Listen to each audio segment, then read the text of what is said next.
আসসালামু আলাইকুম। ডিপিসি বাংলা টিভির আজকের তাজা খবর পড়ছি আমি সৈয়দা আঁখি হক। বাংলাদেশের শীর্ষস্থানীয় পত্রিকায় প্রকাশিত শিরোনাম। প্রথম আলোর আজকের প্রকাশিত শিরোনাম, গাজার যুদ্ধবিরতি থেকে নজর সরালো লেবাননের হামলা। 5 সংস্কার কমিশন গঠন করে প্রজ্ঞাপন জারি, সদস্য হিসেবে এলেন যারা।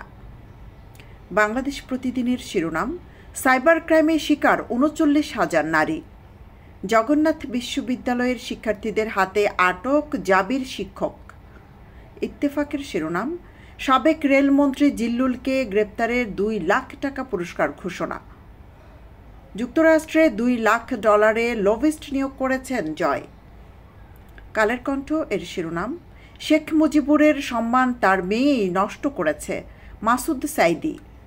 দুর্নীতি দমন কমিশন সংস্কারে 8 সদস্যের কমিশন গঠন।